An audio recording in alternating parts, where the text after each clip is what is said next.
Yang membebani seniman untuk berproduksi sekarang adalah faktor dana. Sebab seniman itu bukan pengusaha, tapi memproduksi sesuatu yang membutuhkan dana. Sehingga untuk mendapatkan karya yang baik dibutuhkan sponsor dana dari siapapun.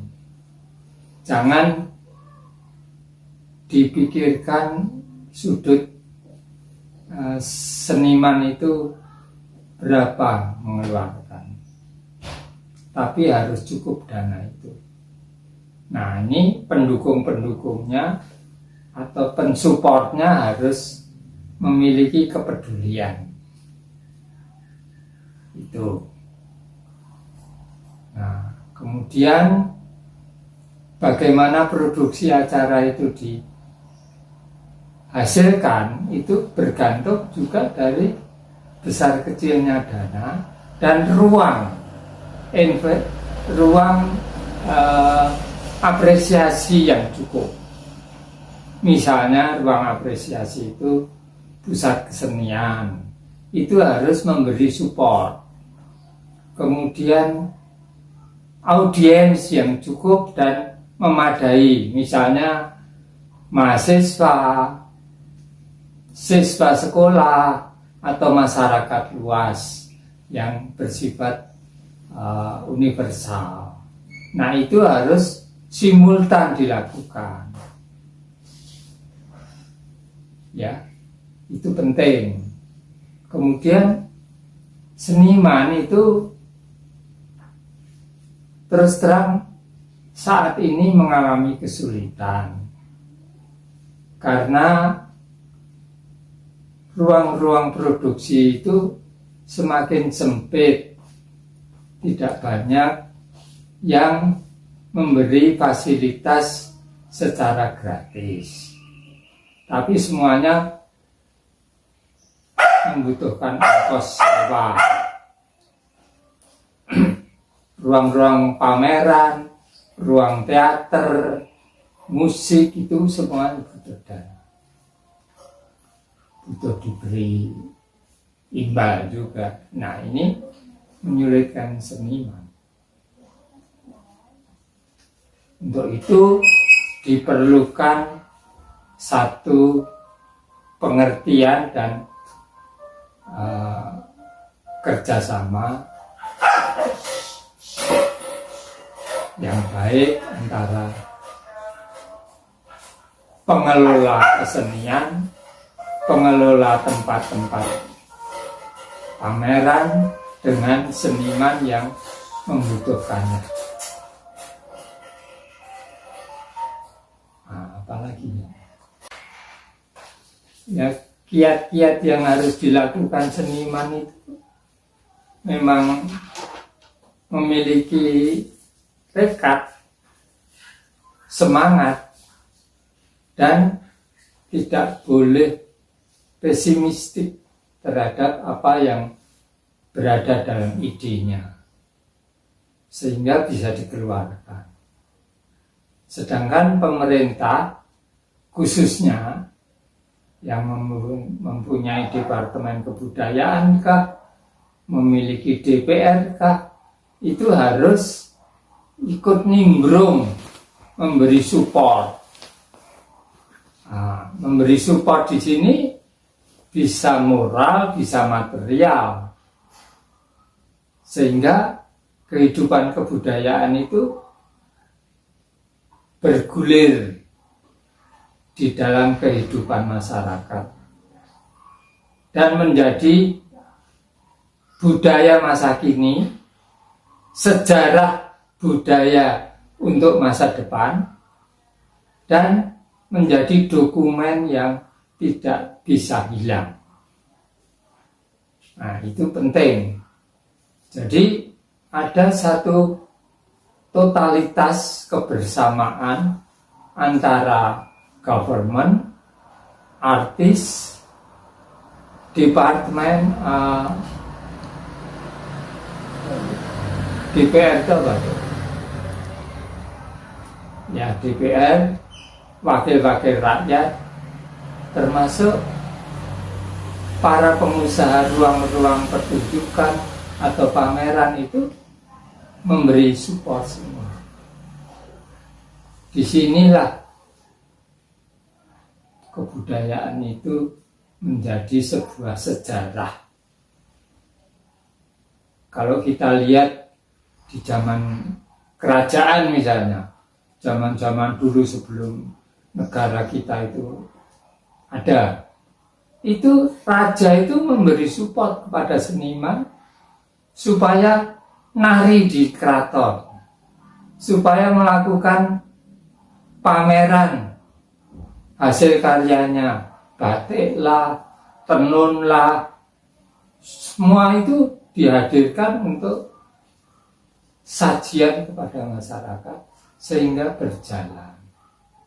Nah, sekarang ini saya lihat tidak guyup, kurang ada satu sikap kerjasama atau kompromistik. Masing-masing itu memiliki egosentris yang mementingkan diri sendiri, sehingga ya terus terang produksi seni itu karena tidak diberi biaya ya mandek juga.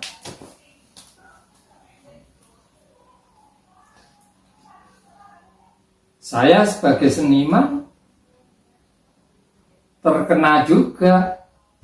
Saat ini saya melukis di rumah banyak, tetapi karena support dari departemen, lembaga budaya, tempat-tempat ruang pameran itu tidak begitu intens, tidak melakukan pendekatan secara kejiwaan terhadap saya, ya karya saya nongkrok di rumah banyak, tidak terekspos. Padahal masyarakat butuh, oh karya Sriwarso sekarang itu seperti apa? Ada perkembangan apa enggak? Ada inovasinya apa enggak? Memberi informasi kepada seniman lain, memberi motivasi kepada masyarakat sehingga ikut berbudaya apa enggak? Nah itu harus bergulir, tidak boleh mandek. Nah, situasi sekarang ini saya merasakan mandek itu. Mandek betul. Artinya tidak terjadi satu komunikasi yang intens antara lembaga-lembaga yang membawahi kesenian dengan seniman. Dulu ada Dewan Kesenian di Jakarta itu. Apakah sekarang masih ada? Dulu Dewan Kesenian itu hampir tiap minggu itu merapatkan acara. Apa yang penting, apa yang menarik, apa yang inovatif, atau yang mandek, nah itu diseleksi. Nah sekarang ini belum pernah ada seorang anggota dewan datang ke rumah saya. Kalau dulu saya sebagai anggota dewan itu datengin, oh Arsono itu bikin patung baru apa enggak, oh Nano dan Rianti Arno itu bikin teater anyar apa enggak, Teguh Karya itu bikin penyutradaraan apa. Itu saya datang, saya ajak wawancara, sehingga terjadi dialog budaya. Dari dialog budaya itu diproduksikan sebagai sajian kepada masyarakat. Nah ini yang saya anjurkan sekarang itu diolah lagi, dijadikan satu motivasi lagi oleh siapa-siapa yang memiliki potensi menjadi produser atau menjadi inovator, menjadi pemrakarsa. Jangan mandek, jangan mandek. Situasi yang semakin sulit itu memang berat, tetapi dari tekad yang hebat itu akan menumbuhkan daya rangsang dan situasi yang berubah, berbeda, dan tetap hidupnya seniman, kesenian. Itu saya kira. Nah, tentu masa depan ini lembaga-lembaga yang potensial memberi motivasi atau sebagai motivator itu harus tampil, tidak boleh tenggelam, tidak boleh sembunyi atau pasif, harus melakukan penjajakan terus,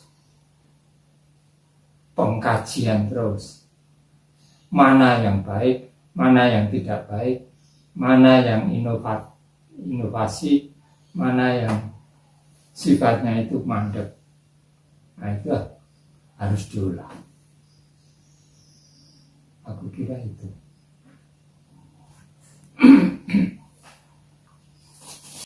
Itu sebetulnya harus integral. Artinya politik itu akan hidup secara baik jika dia mendapat kritik dari para seniman yang mempunyai inovasi kehidupan ke depan yang baik. Ya. Jadi para penguasa dalam hal ini, apakah Departemen Kebudayaan sampai dengan presidennya, kemudian DPR-nya, itu ayo memberikan dukungan kepada para seniman untuk berkreasi yang baik. Nah, seniman juga tidak dianjurkan asal ngeritik. Ngeritik itu bagus memang, tapi harus ada motivasi dan memiliki basic dasar yang kuat sehingga terjadi education, ada pendidikan untuk memajukan budaya, baik itu di sekolah, di kampus-kampus, di tempat-tempat kesenian, atau sampai di pinggir jalan pun. Kalau terjadi sesuatu yang indah itu kan akan bagus. Ya. Jadi jangan sampai terjadi stagnasi. Kalau terjadi stagnasi budaya, itu negara itu cures, habis. Tidak bisa disebut sebagai negara yang mempunyai peradaban baik. Nah, ini harus terus dibina, saling diisi, sehingga masing-masing pemikiran tentang kultur itu tumbuh. Banyak pemikir budaya kok di Indonesia itu yang bisa diajak, misalnya Muhammad Sobari, Riantiarno,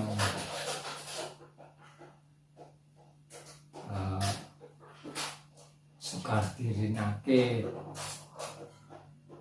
Jokowi sendiri, Sardono Wikusumo, Bambang Bujono,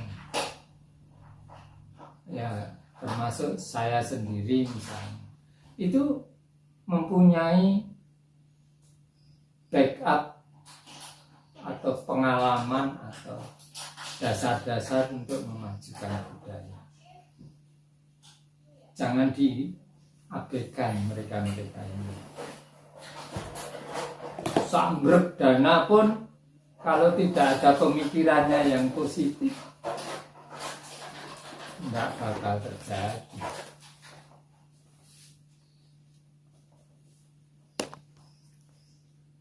Aku sebagai seniman lukis, seni rupa, aku mencipta hal-hal yang ada kaitannya dengan kehidupan keseni rupaan, yang memberi informasi bahwa karya Sriwarso itu cukup baik, cukup memberi motivasi seniman lain berapresiasi,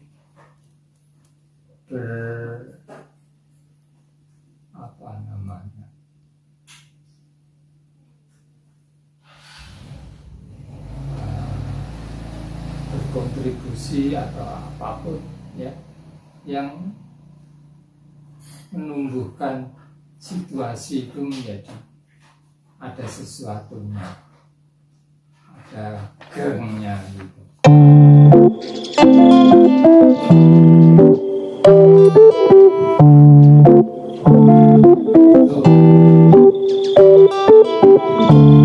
Schedule yang kuat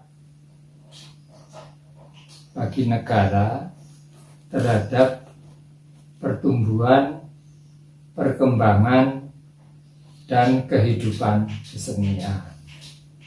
Itu jelas. Kalau tidak ada schedule-nya, tidak ada konsepsinya, maka ya mandek. Tidak terjadi sesuatu yang indah. Ya kan? Misalnya ini, Balai Ramayana itu saat ini nggak ada. Padahal dulu itu hampir tiap bulan itu ada Balai Ramayana di Pandaan kah, Jawa Timur, atau di Prambanan kah, atau di Latar Borobudur, itu terjadi. Nah sekarang nggak ada. Kenapa? Karena itu tadi tidak diteruskan itu cara berpikir inovasi itu. Orang itu egois semua, memikirkan dirinya sendiri. Padahal budaya atau kesenian itu not komersial, tetapi membutuhkan dana. Nah ini kalau tidak disupport ya sudah remuk, habislah. Orang cuman beli tempe, makan tahu, atau cuman goreng singkong, udah nggak ada yang lain. Coba di Prambanan sekarang ada apa? Padahal dulu tiap bulan itu ada Balai Ramayana. Karena seniman-seniman baik dari Jogja maupun Solo itu tidak dihidupi untuk idealismenya. Nah, hal-hal seperti itu tolong negara kita ini, pemerintah kita sekarang ini memikirkan lagi itu. Jangan itu hilang, jangan hilang. Itu penting. Itu penting. Baik lewat motif lewat komunikasi dengan keraton, dengan mahasiswa kesenian, itu semua harus dihidupkan lagi. Ayo, kita bikin lagi seperti yang dulu. Nah, itu harus dibongkar lagi referensinya. Dulu siapa tokohnya? Oh, ada Sardrono Wikusumo, ada Danarto sekarang almarhum, ada Gendon Mardani sekarang almarhum, ya banyak yang lain. Itu motivator semuanya, sampai dengan almarhum Arswendo itu dulu juga sangat giat memberikan publikasi ke koran-koran. Nah, ini penting.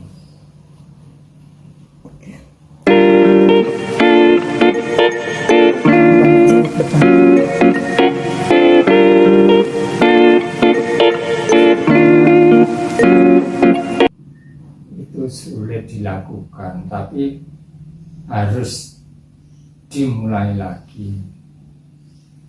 Ada diskusi atau tukar pikiran Departemen Kebudayaan dengan seniman secara rutin. Nah, itu akan menjamin terjadinya pemikiran-pemikiran yang anyar.